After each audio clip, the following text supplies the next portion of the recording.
Olá, concurseiros e concurseiras! Hoje nós vamos falar do texto Educação e Apropriação da Realidade Local, de Ladislau Dolbor. Ele é um economista muito engajado aí nas questões de políticas públicas, nas questões políticas do Brasil. Então ele é uma pessoa bastante engajada, vocês perceberão isso no texto. E esse é um texto que tem caído bastante aí em provas da VUNESP. E nós vamos comentar também aqui algumas questões do texto do Ladislau. A gente usa aqui aquela metodologia que eu seleciono alguns trechos, né, do texto, alguns trechos, e aí vou comentando com vocês, tá? Eu não gosto muito às vezes do resumo, mas eu prefiro pegar o autor, porque o que cai às vezes nas provas, a ideia do autor, né, a ideia geral, desculpa, a ideia geral do autor ou pequenos trechos ali, os mais simbólicos, tá? Então vamos lá, quem quiser colaborar com o canal também, tem lá no descritivo, quem quiser compartilhar, se inscreva aí para você saber todas as novidades do nosso canal, certo? Para que você possa estar sempre antenado aí com o que a gente está publicando. Olha só, o autor já começa, né, citando aí exemplos práticos de cidades que desenvolveram ali políticas públicas e para tratar dos seus problemas locais. Então ele começa aqui, ó, no município de Pintadas, na Bahia, pequeno município distante da modernidade do asfalto, todo ano quase a metade dos homens viajava para o sudeste para o corte de cana. Então ele vai defender no texto que é preciso saber, né, que os estudantes e os educadores têm o conhecimento da realidade local. Para quê? Para que eles possam ser seres que possam ali trabalhar essas questões e buscar soluções. Então ele está falando do município de Pintadas, na Bahia. A parceria de uma prefeita dinâmica, de alguns produtores e de pessoas que, com visão das necessidades locais, ele vai enfatizar muito isso no texto dele, permitiu que os empregos, que os que buscavam emprego em lugares distantes, se voltassem para a construção do próprio município. Começaram com uma parceria da Secretaria de Educação com uma Universidade de Salvador, para elaborar um plano de saneamento básico da cidade, o que reduziu os custos de saúde, liberou terras e verbas para a produção e assim por diante. A geração de conhecimento sobre a realidade local e a promoção de uma atitude proativa para o desenvolvimento fazem parte evidente de uma educação que pode se tornar no instrumento científico e pedagógico da transformação local.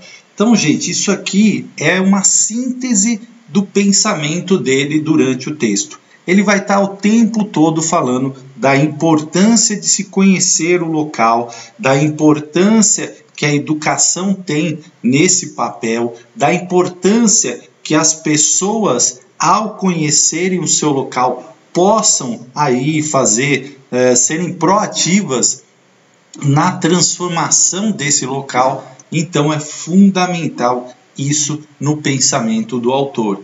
E vocês viram aqui que ele enfatiza muito isso. Então guardem isso, porque isso é central no pensamento dele e ele vai desenvolver essa ideia durante o seu texto, tá? Então é um parágrafo muito importante. Vê que ele fala aqui da parceria da educação, da questão do saneamento, da ideia de você fazer com que aqueles trabalhadores que saíam, né, da sua cidade e iam para o sudeste, né?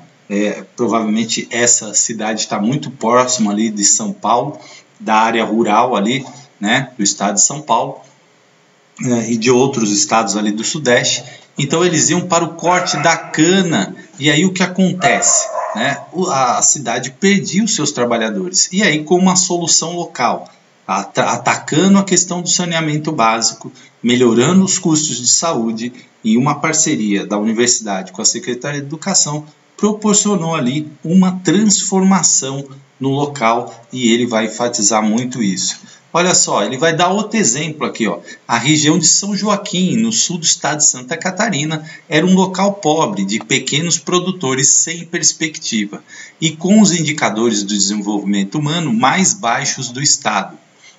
Indicadores de desenvolvimento humano é um índice, né, que é usado para verificar ali as condições daquela população de educação, de saúde e também de qualidade de vida, né, de tempo de vida também, né, quanto se a pessoa a longevidade das pessoas, né, como outras regiões do país, São Joaquim e os municípios vizinhos esperavam que o desenvolvimento chegasse de fora, né? Ou seja, é aquela visão de que o governo estadual, federal, ia resolver os problemas daquela cidade, sob forma de investimento de uma grande empresa ou de um projeto do governo. Há poucos anos, vários residentes da região decidiram que não iriam mais esperar e optaram por uma outra visão de seus problemas, enfrentá-los eles mesmos. E é muito bacana isso, né, gente? Olha só, a cidade tinha um problema. E aí, esperavam uma solução. Vai vir uma grande indústria. O governo do estado vai fazer uma grande melhoria aqui. E a cidade ficava paralisada ali, esperando que alguma solução acontecesse, né? Parece aquela pessoa que quer mudar de vida e fica ali esperando, né? Então, o que acontece? Às vezes eu até falo isso também nos meus vídeos lá, que eu trabalho outra parte aí da questão dos concursos, o aspecto mais emocional e psicológico.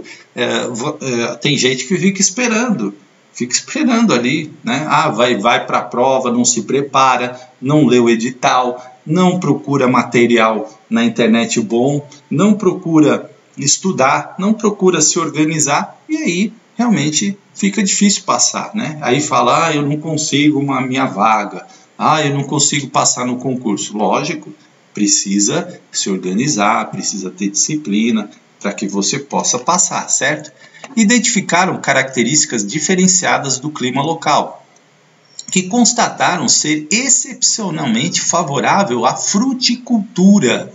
Organizaram-se e, com os meios que dispunham, fizeram parcerias com instituições de pesquisa, formaram cooperativas, abriram canais, conjuntos de comercialização para não depender de atravessadores e hoje constitui uma das regiões que mais rapidamente se desenvolve no país. Veja, aqui, e o autor o tempo todo vai estar falando isso, a cooperação de várias pessoas, né? Ou seja, cooperativas, instituições de pesquisa, eles conseguiram ali eliminar os atravessadores e a solução estava lá. Identificaram no local um clima favorável à fruticultura. Então, o que o Ladislau Dobor vai defender é isso. A solução às vezes está no local, está no conhecimento, está na parceria, está no desenvolvimento. E a educação tem um papel fundamental, um papel motor aí de desenvolver essas questões. Por quê? Preparando, né, as crianças e os adolescentes para o conhecimento da sua realidade local. Porque aí eles vão ver mais significado no que eles aprendem, eles vão dar mais valor e serão cidadãos proativos que poderão transformar a sua realidade. E não estão dependendo de nenhuma grande corporação que de um dia para o outro pode mudar de região. Dependem de si mesmos. Olha que legal isso, né? Então, essa é uma ideia. Ele vai dar outros exemplos, tá? Eu tirei 2 aqui, mas no texto, é um texto bacana, curto de ler, vale a pena você fazer a leitura do texto. É importante pensar a dimensão educativa desses processos. É isso que ele vai enfatizar. Essa cooperação, a questão do conhecimento local, certo? A questão do desenvolvimento, a questão de você poder transformar uma realidade. Há tempos, com a recomendação do Banco Mundial, promoveu-se o que se chamava na época de educação para o desenvolvimento. Aqui ele vai fazer uma crítica a essa educação para o desenvolvimento, desse jeito que ele vai colocar aqui, ó. A visão restringia, tá vendo? O que eu falo nos meus vídeos lá?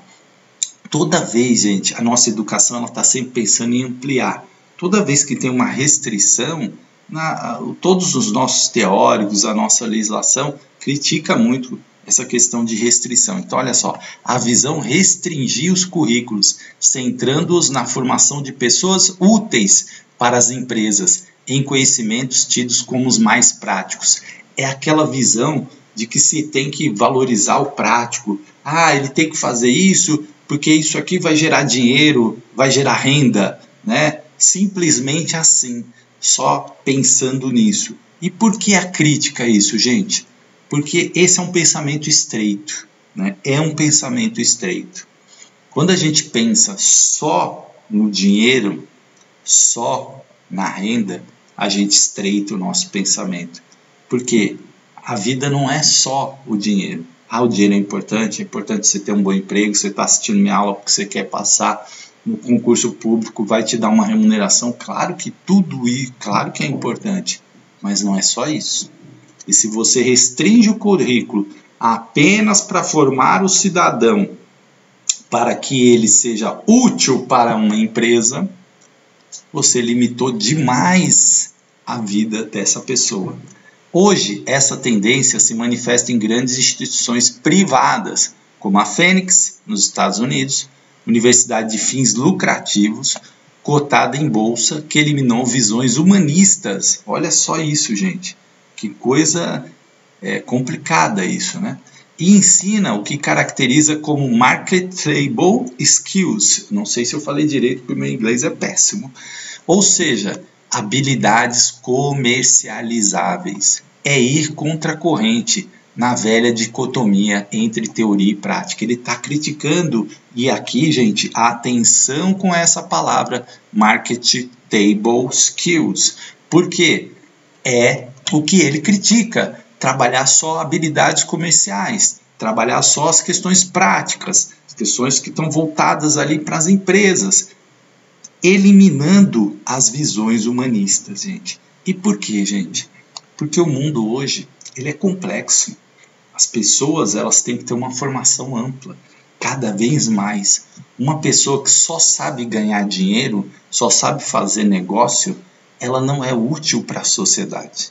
Porque hoje existem vários estudos, e essa é uma outra área que eu estudo, sobre a questão das lideranças. E você tem lideranças que são muito boas, que elas são realmente práticas para produzir, para gerar renda, porém elas não conseguem parar nas empresas. Por quê? Elas não têm aquilo, a outra parte, a visão humanista. E um líder, ele não pode só ser um líder prático. Eu quero metas, eu quero dinheiro, vocês têm que atingir isso, você tem que atingir aquilo. Um líder também tem que saber o lado humano, tem que saber conquistar com humanidade, tem que saber liderar com o emocional, porque o líder que só pensa em números, ele está fadado ao fracasso. Agora, o líder que motiva, o líder que é humano, o líder que tem aquele olhar, né? Ele está não desprezando o lucro, porque se ele tem uma empresa, é lógico que o lucro é importante, mas não desprezando o lucro, mas olhando também o lado humano. Essas pessoas, elas estão tendo sucesso. Por quê? Elas romperam com essa dicotomia entre teoria e prática que o Ladislau Dobor está falando aqui, e o texto dele vai falar muito disso. A ideia da educação para o desenvolvimento local está diretamente vinculada a essa compreensão e à necessidade de se formarem pessoas que amanhã possam participar de forma ativa das iniciativas capazes de transformar o seu entorno, de gerar dinâmicas construtivas. Olha que interessante. Hoje, quando se tenta promover iniciativas desse tipo, constata-se que não só as crianças, mas mesmo os adultos desconhecem desde a origem do nome da sua própria rua até os potenciais do subsolo da região onde se criaram. Você conhece a sua rua? Você conhece a história do seu bairro? Você conhece o local que você mora, as dificuldades? Você conhece? Ele está falando da importância disso, porque nós somos pessoas que estamos no mundo, vivemos aonde? No local, certo? O mundo está globalizado, ele vai falar isso. E a globalização é um outro tema importante também, mas é no local que as pessoas vivem, é no local que acontecem os problemas, é no local que a gente vivencia o dia a dia. E aí ele vai defender que a educação tem que olhar para esse local, tem que estar atenta a isso, sem desprezar as outras questões mundiais que são importantes. Não é, e aqui, gente, atenção para vocês, porque as bancas vão querer te confundir isso, porque como ele fala muito de desenvolvimento local, as bancas podem colocar lá uma alternativa dizendo isso, que ele só quer trabalhar o local. Não, ele não está falando isso. Ele está falando da importância do local na educação, sem desprezar a questão global, sem desprezar. É lógico, porque questões globais também interferem no local, certo? Então, ele está defendendo isso. É preciso fazer com que nossos alunos conheçam onde eles vivem. Conheçam onde eles vivem, saber da história, do bairro, dos problemas, da rua, do nome, enfim. Para termos cidadania ativa, temos que ter uma cidadania informada. E isso começa cedo. Olha que bacana isso, hein? Guarde essa frase. Para termos cidadania ativa, temos de ter uma cidadania informada. Se cair lá na prova, você vai lembrar de mim, tá? E isso começa cedo. A educação não deve servir apenas como trampolim para uma pessoa escapar da sua região. Ou seja, aquela falsa ideia de que a pessoa vive num lugar muito pobre, então vamos educar ele para ele ir embora daqui, para ele morar em outro lugar. Gente, o pensamento deveria ser: vamos educar as nossas crianças e jovens e adolescentes para que eles transformem o nosso lugar, certo? É isso que ele quer falar para vocês. Não é pegar o indivíduo e falar assim, aqui tá ruim, então você se forma, vira engenheiro, vai morar num lugar bom e deixa aqui, esquece daqui. Não. É garantir que aquela educação possa ser transformadora daquele local. Deve dar-lhes os conhecimentos necessários para ajudá-la a transformá-la, certo? Olha aqui, ó, conhecimentos necessários para ajudar a transformá-la. Que bacana isso. E aqui, vamos para a pergunta, que é de pergunta que o povo gosta, né? De pergunta que o povo gosta. Toda vez, gente, que eu começo a gravar, os cachorros da vizinhança latem. Eu acho que eles têm um detector de gravação que eles falam, vamos latir agora, tá? Mas vamos lá. Um diretor de escola anda, em geral, assoberbado por problemas do cotidiano. Gente, diretor quase não anda assoberbado, né? Com muita visão do imediato e pouco tempo para a visão mais ampla. Isso aqui é o que a gente fala de apagar incêndio, né? Quando a gente está só apagando incêndio, a gente só vê o imediato, a gente não consegue visualizar lá na frente, certo? O professor enfrenta a gestão da sala de aula e frequentemente está muito centrado na disciplina que ministra.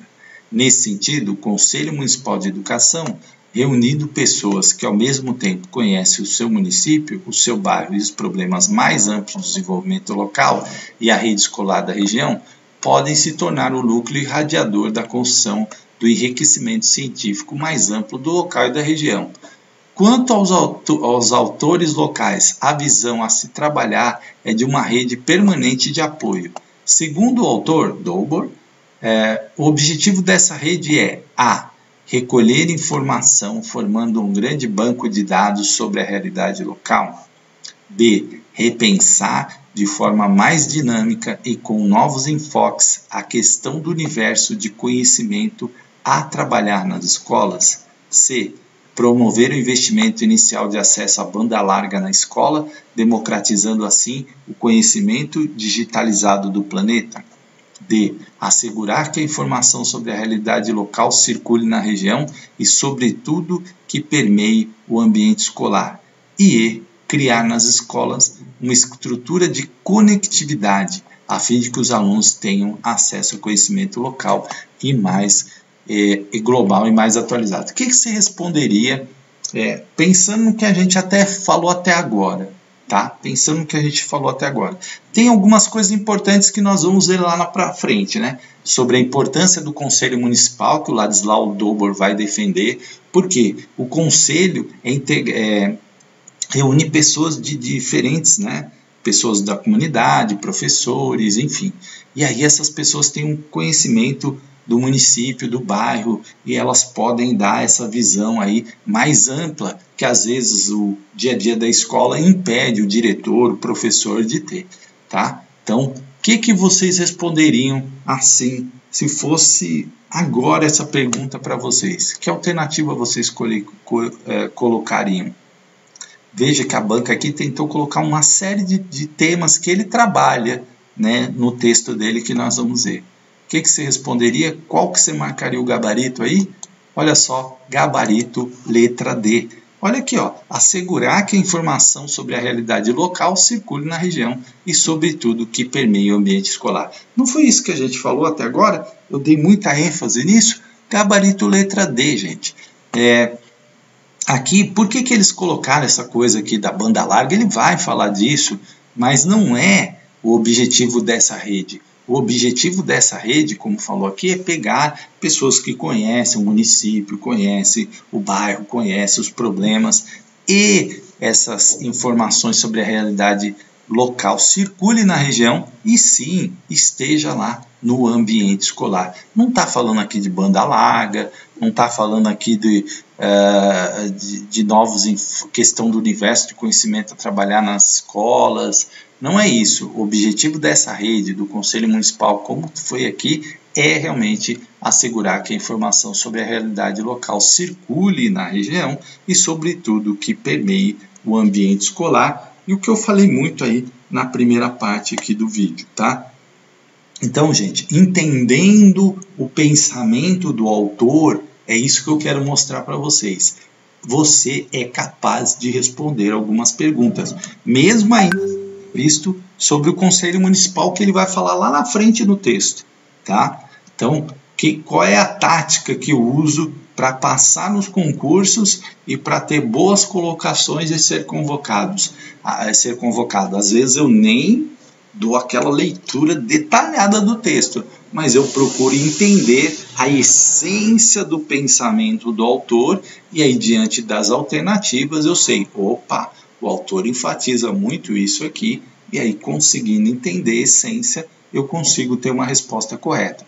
Por quê, gente? Alguns editais são gigantescos, a parte pedagógica, e às vezes é muito difícil você já ter lido todos aqueles livros ou você estudar tudo de novo. Então, você tem que tentar pegar resumo, tentar, né, ali, o que for possível ler, você vai ler, mas é claro que dentro da sua organização de estudo e de tempo, às vezes você não consegue, né?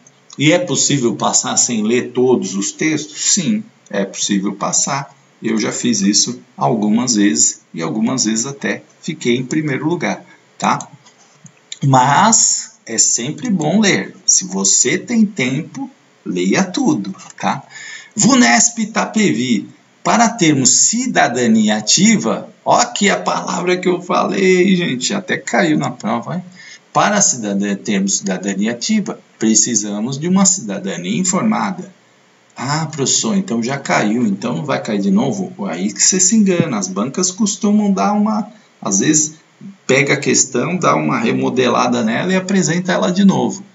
Claro que com outro enfoque, outro texto, às vezes, né, mudando algumas coisas, certo?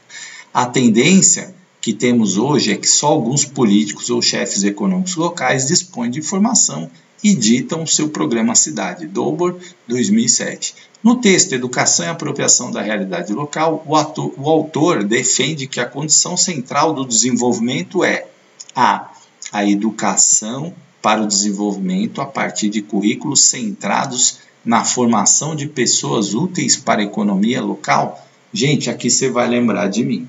Tá? Você vai lembrar de mim, lembra da minha expressão em inglês que eu quase marketable, sei lá, eu fiquei skills lá, né? Que eu falei, isso é o que ele critica, portanto ele não defende, certo? Se ele critica, ele não defende, e portanto a alternativa A, a gente já descartaria de cara. né? Você ia lembrar de mim na hora da prova, eu falando meu inglês enrolado lá. ADB, a democratização do conhecimento do território e das suas dinâmicas mais variadas. Opa, aqui a gente não descarta de cara, né? Vamos ver a C.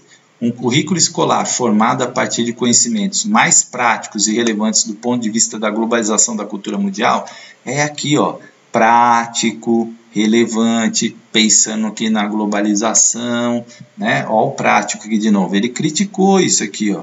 Criticou, lembra que eu falei lá, questão prática? D. A crítica ao paradoxo global, visto que as políticas locais são cada vez mais objetos passivos do processo de globalização.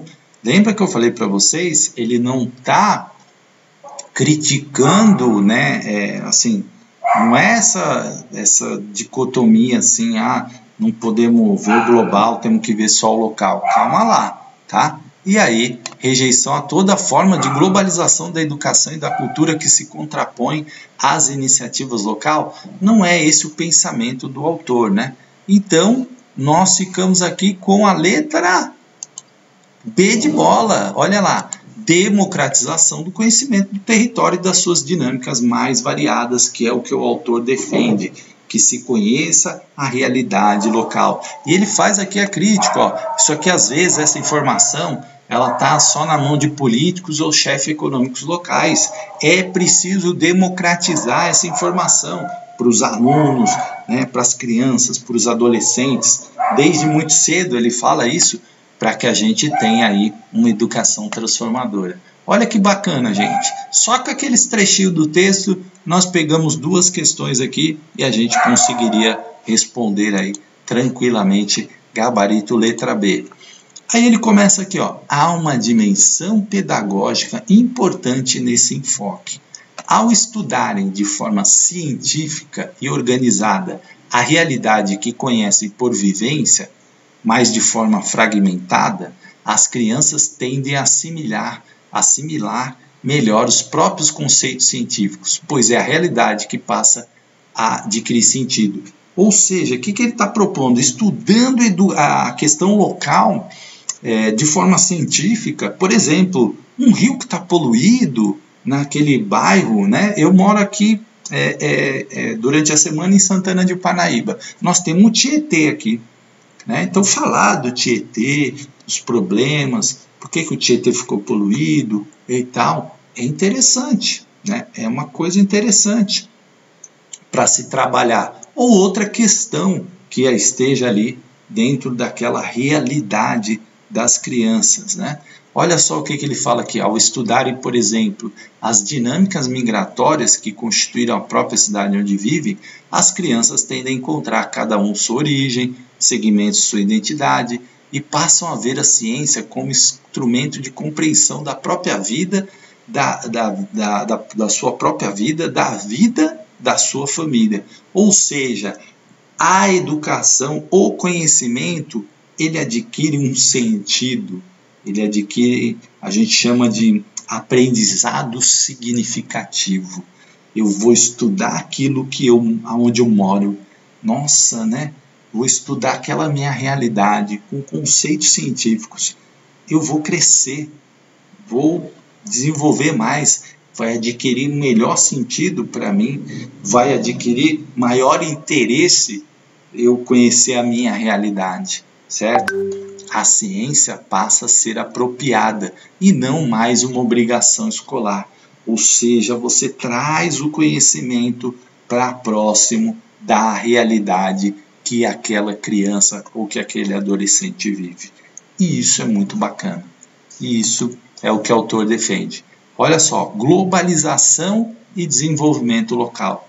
Quando consultamos a imprensa ou até revistas técnicas, parece-nos que tudo está globalizado. Só se fala em globalização no cassino financeiro mundial, nas corporações transnacionais. A globalização é um fato indiscutível, diretamente ligado a transformações tecnológicas da atualidade e à concentração mundial do poder econômico. Mas nem tudo foi globalizado. E é isso que ele fala. A globalização, é que ele fala, ó, é um fato indiscutível. Não podemos negar a globalização. Não, vamos negar a globalização, né? Temos que desenvolver local, esquecer o mundo. Não é isso. Mas olha só, nem tudo foi globalizado, como ele diz. Nós temos sim as questões locais que são muito importantes. Quando olhamos dinâmicas simples, mais essenciais para a nossa vida, encontramos o espaço local. Assim, a qualidade de vida no nosso bairro é um problema local, envolvendo o asfaltamento, sistema de drenagem, as infraestruturas do bairro, enfim, nós trabalhamos e vivemos aonde? No bairro, na cidade. E é ali que a gente vive os problemas de enchente, garrafamento, violência, falta de estrutura. E é interessante que os alunos se apropriem dessas informações. Ah, professor, por quê? Porque são eles que precisam transformar essa realidade. Não, nós também precisamos, né? Na verdade, todos precisam. Mas nós podemos fazer com que eles tenham o conhecimento dos problemas. Exemplo, vamos de coisas simples. Podemos falar de uma cidade que é muito quente, então muito calor ali, e é uma cidade tem muito asfalto, não tem uma arborização. Então é um tema. Olha, você sabia que se você fizer uma arborização correta numa cidade, você pode amenizar a temperatura de 2 a 3 graus centígrados, de graus, né? Acho que falei errado. De 2 a 3 graus, então você consegue trabalhar questões locais com ciência, certo? E aí falar e de repente desenvolver um projeto com as crianças de arborização do seu local, ou mesmo o local tem ali um rio, uma fonte de água, um pequeno trecho ali de bosque, né? Enfim, que você pode trabalhar. Às vezes o local tem problema do lixo, e aí você pode trabalhar essas questões sempre trabalhando aí com o conhecimento científico. Aqui ele vai dar um exemplo prático, né? Como a decisão de Belo Horizonte de tirar os contratos da merenda escolar da mão de grandes intermediários, contratando grupos locais de agricultura familiar para abastecer as escolas, o que dinamizou o emprego, o fluxo econômico da cidade, além de melhorar sensivelmente a qualidade da comida. Foram incluídas cláusulas sobre agrotóxicos e de promover a construção da capital social. Veja como soluções podem existir, né? Como aqui se trabalhou a questão da agricultura familiar. E aí é muito interessante que ele sempre está falando dessas várias junções, né, do poder público com a sociedade, com as organizações, com os sindicatos, enfim, todos com a educação trabalhando juntos para transformar. Essa é uma ideia que ele fala bastante. Ele não nega o poder público, a sua responsabilidade, não. Então, ele está falando que é importante. A Prefeitura de Belo Horizonte teve uma decisão importante que foi trabalhar a agricultura familiar para merenda. Melhorou a merenda, melhorou a questão da economia, ou seja, uma ação que produz uma sinergia em vários setores. Assim como aquela questão do saneamento, que além de evitar a fuga de mão de obra para outro estado, ela também melhorou a questão da saúde na cidade lá da Bahia. Então, é muito interessante. É interessante constatar que quanto mais se desenvolve a globalização, mais as pessoas estão resgatando o espaço local e buscando melhorar as condições de vida no seu entorno imediato. Então, não é que a globalização vai deixar todo mundo igual. Ele está falando aqui, cada vez mais as pessoas estão buscando olhar para o seu espaço local, que sofre sim influências da globalização, mas que é onde as pessoas vivem. Aí, Naisbitt, acho que é assim que fala, um pesquisador americano, chegou a chamar esse processo de 2 vias, de globalização e de localização, de paradoxo global. É importante você lembrar isso, né? Paradoxo global. Como que se a gente está, né? Um paradoxo. como que se a gente está globalizando, a gente agora está olhando mais para o local?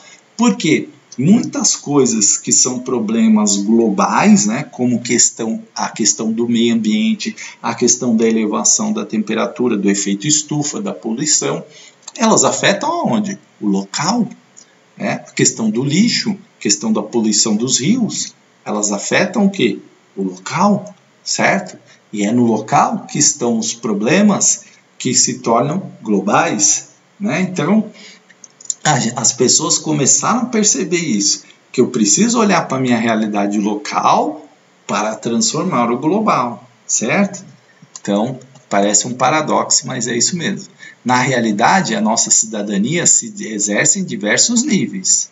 É verdade. Hoje, com a internet, você pode fazer movimentos aí globais, né? Você consegue extrapolar o seu território. Mas, como ele diz, é no plano local que a participação pode se expressar de forma mais concreta, ou seja, mais direta, né? Porque você vive ali, você está ali. É diferente de eu fazer um movimento pela internet, uma videoconferência, fazer uma postagem. No meu bairro, eu estou ali, estou vivendo ali. A grande diferença para municípios que tomaram as rédeas do próprio desenvolvimento, em vez de serem objetos passivos do processo de globalização, ou seja, não atuarem ali para atenuar ou até mesmo se inserir dentro desse processo e conseguir resolver os problemas dessa globalização, né, do processo de globalização, passaram a direcionar a sua inserção segundo os seus interesses, né? Segundo os seus interesses. Promover o desenvolvimento local não significa voltar as costas para os processos mais amplos, incluindo os planetários. E é muito importante você lembrar disso na hora da prova. Ele não defende que, então vamos esquecer o global e vamos olhar só para o local. E as bancas vão tentar te confundir nessa ideia, tá? Vão tentar te confundir. Porque ele fala muito do local, mas ele está falando aqui, não significa voltar as costas para os processos mais amplos, incluindo os planetários, tá? Quando ele fala planetário, gente, ele está se referindo a temas, né, do planeta. Como eu disse aqui, questão da poluição, questão do aquecimento global, são temas planetários, do desmatamento, certo? Porque isso atinge da poluição dos oceanos, né? Então são temas do planeta Terra, são temas locais também, mas são temas que envolvem o mundo inteiro. Significa utilizar as diversas dimensões territoriais segundo os interesses da comunidade. Urbanização e iniciativas sociais. Na cidade, não é viável cada um ter o seu poço, mesmo porque o adensamento da população provoca a poluição dos lençóis freáticos pelas águas negras. E aqui eu só queria, eu fiz recortes no texto, ele vai falar da questão rural. Então ele fala assim, no meio rural, as pessoas, elas, havia uma certa independência lá, estou falando bem atrás, no rural. Então a pessoa tinha um poço, aí a outra propriedade era muito distante, A própria população rural era maior no campo, Tinha mais pessoas no campo do que nas cidades. Estou falando bastante tempo atrás aí. Vamos voltar aí no Brasil dos anos 20, de 1920 a 1915. Então a gente tinha muito mais área rural do que área urbana. E claro que esse processo fazer com que as pessoas fossem menos dependentes uma das outras. Então, você plantava, criava lá um boi, uma galinha, plantava milho e tal, e vivia ali daquela vida sem muito depender disso. E a gente teve um processo de urbanização bastante acelerado a partir da década a partir de 50, 1950, e aí a gente não teve muito tempo para absorver, porque as cidades foram crescendo de um jeito desordenado no Brasil, e a gente não pegou muito ainda esse sentido do coletivo.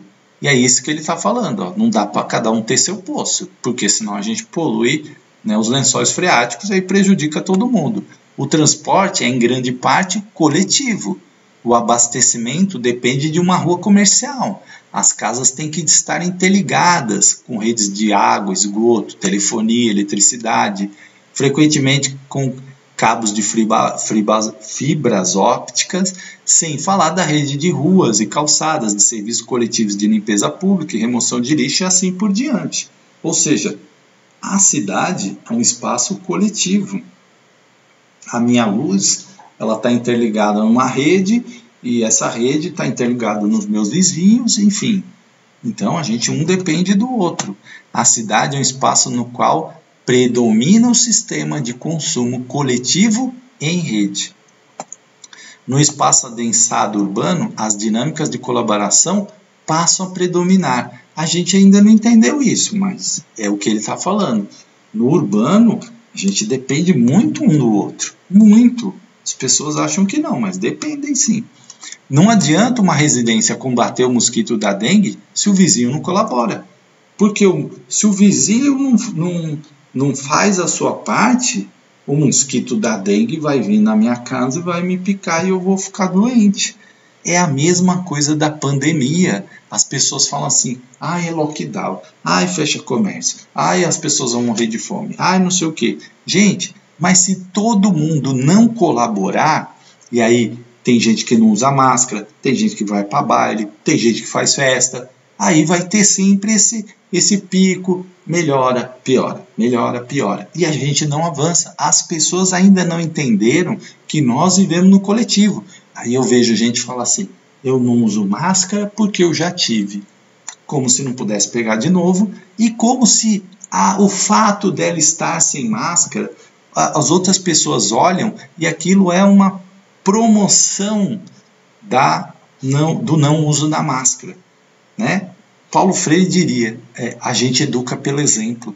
Se eu não uso, lá, ele não usa. A pessoa que me olhar não vai saber se eu já tive, não. Embora nenhuma pessoa que já teve está liberada de usar máscara. Eu já tomei vacina, então está tudo certo. A pessoa não entende que o fato dela usar a máscara, ela está educando, porque ela vive num espaço coletivo. Ela não vive isolada. Eu estou cansado de ficar em casa. Eu estou cansado de não poder sair. Eu estou cansado de não poder, de não ir no boteco. A pessoa não entende que não é o cansaço dela. Neste momento, quando a gente fala em pandemia, é o coletivo que está em risco. E a gente precisa ser coletivo nesse momento, né? Então, olha só, isso que o Ladislau Dobor fala aqui quando ele usa o exemplo do mosquito da dengue. Talvez se ele escrevesse o texto hoje, ele usar o Covid, né, como exemplo. A poluição de um córrego vai afetar toda a população que vive rio abaixo. Assim, enquanto a qualidade de vida da era rural depende em grande parte da iniciativa individual, aquilo que eu falei, na cidade passa a ser essencial a iniciativa social, que envolve muitas pessoas e a participação informada de todos. Então, gente, é essa informação que é fundamental. E aí, essa participação informada, gente, eu estou falando muito de Covid, porque é o que nós estamos vivendo, é muito ruim quando e eu vejo muitos educadores fazerem isso, para minha tristeza, trabalhar com a desinformação. Né, com aquilo que não é provado, aquilo que não é científico, aquilo que não tem lastro de conhecimento elaborado. E nós somos educadores, nós temos que trabalhar com isso, porque essa é a nossa essência. Se a gente acreditar em postagem de Facebook e no que uma pessoa fala, ou no que um líder político fala, sem o menor compromisso com a ciência, né? Aí a gente está desinformando. E olha o que o Ladislau Dobor fala, participação informada de todos. É por isso que nós estamos vivendo a pandemia há 1 ano, um ciclo que vai, um ciclo que volta, um ciclo que fecha, um ciclo que abre, porque nós não temos essa participação informada de todos, tá? A educação não pode se limitar a constituir para cada aluno um tipo de estoque básico de conhecimentos. As pessoas que convivem num território têm de passar a conhecer os problemas comuns, as alternativas, os potenciais. A escola passa assim a ser uma articuladora entre as necessidades do desenvolvimento local e os conhecimentos correspondentes. Não se trata de uma diferenciação discriminadora do tipo escola pobre para pobres. Trata-se de uma educação mais emancipadora na medida em que assegura à nova geração os instrumentos de intervenção sobre a realidade que é sua.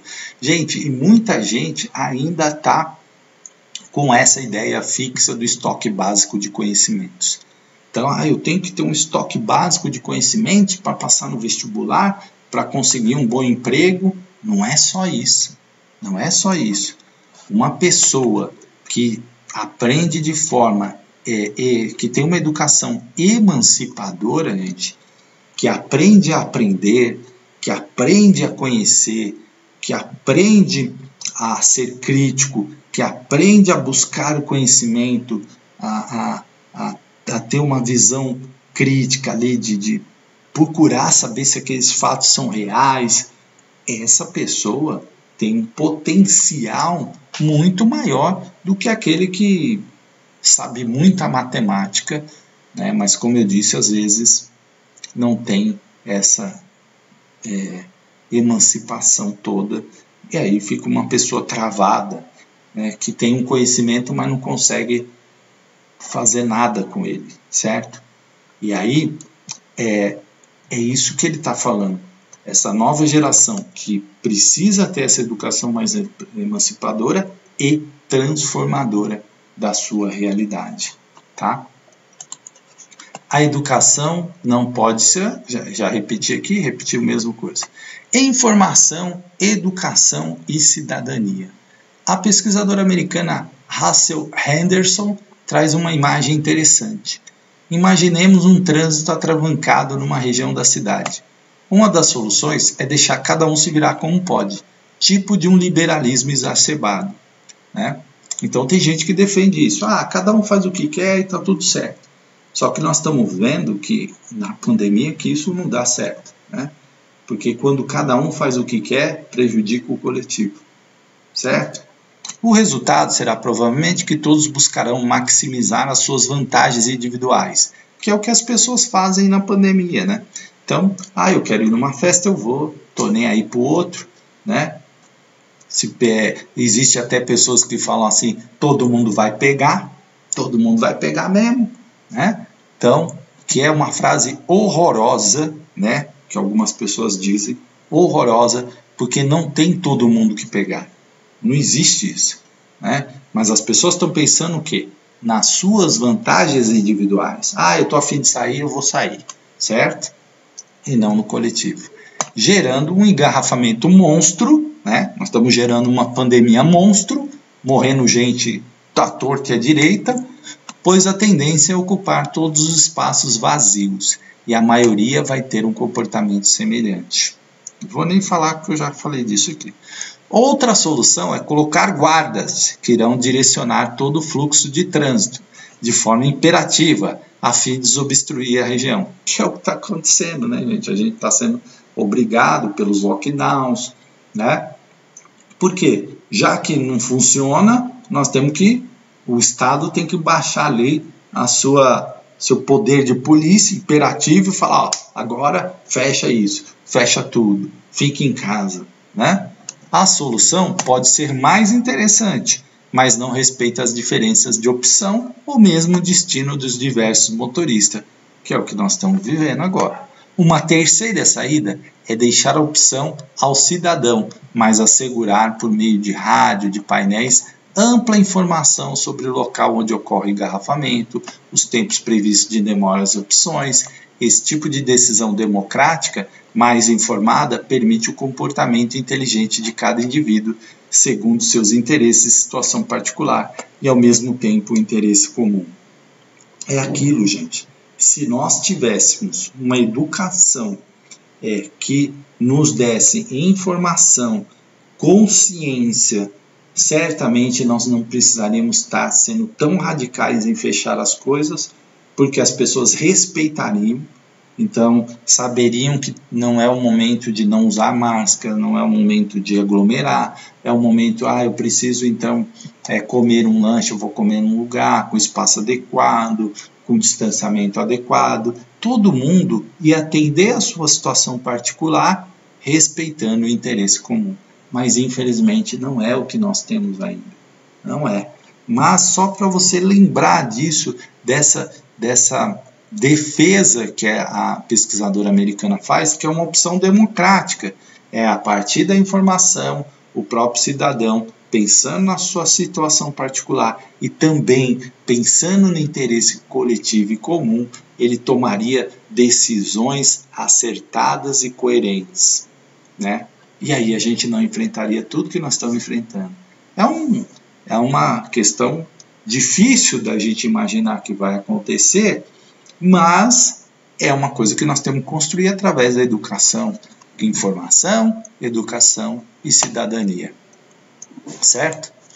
Os parceiros do desenvolvimento local. Tudo isso, gente, não se faz sozinho, obviamente. E aí é sempre importante os parceiros, ele vai falar isso muito, sindicatos, ONGs, né? Senai, SESC, enfim, todas as instituições comunitárias. E ele fala assim, uma educação que inspira nas suas formas de educar uma maior compreensão da realidade local terá de organizar parcerias com os diversos atores sociais que constroem a sua dinâmica local, em particular as escolas ou o sistema educacional de forma geral, terão de se articular com universidades locais ou regionais para elaborar material correspondente. Por quê, gente? A escola é importante para difundir o conhecimento. Universidade, local onde se produz pesquisa, conhecimento, enfim, certo? Organizar parcerias com ONGs que trabalham com lados locais, ONGs que trabalham com questão do ambiente, ONGs que trabalham no combate à pobreza, no combate à fome, ONGs que trabalham com população de ruas, com pessoas envolvidas, né, com problemas com drogas, enfim.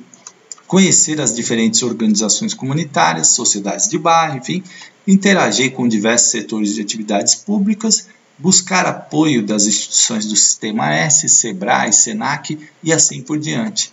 Acabou isso aqui, gente. É muito importante vocês prestarem atenção agora. Acabou o tempo em que as pessoas primeiro estudam, depois trabalham e depois se aposentam. Isso acabou, gente. Acabou. Acabou mesmo. A relação com a informação e o conhecimento acompanha cada vez mais as pessoas durante toda a sua vida. É um deslocamento profundo entre a cronologia da educação formal e a cronologia da vida profissional. Ou seja, não dá mais para a gente pensar assim, me formei, agora vou trabalhar, depois vou me aposentar. Nós temos que estar sempre buscando conhecimento, sempre buscando informações, sempre nos aperfeiçoando. Eu dou aula aqui para concursos, né? Continuo fazendo concursos, continuo estudando, continuo procurar aprender coisas novas, né?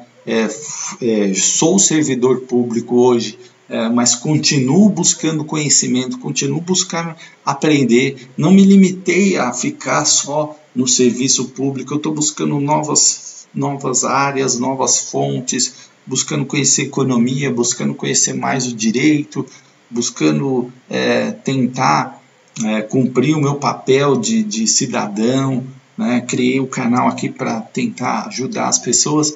Por quê, gente? A gente não pode parar, porque a sociedade está extremamente dinâmica. Eu vou completar esse vídeo, né, gente? Vou fazer uma parte 2 dele, para não ficar muito extenso. Depois eu comentar aqui, o autor vai falar ainda da tecnologia, da importância dos conselhos municipais. Então, é um texto muito bacana, eu recomendo que vocês leiam, porque é muito interessante, né? Podemos discordar de alguns pontos, sim, né? É normal, mas é bem interessante, bem instigante o que o autor coloca, e ele é um autor que costuma aparecer aí nas provas da VUNESP, tá, gente? Obrigado e até uma próxima.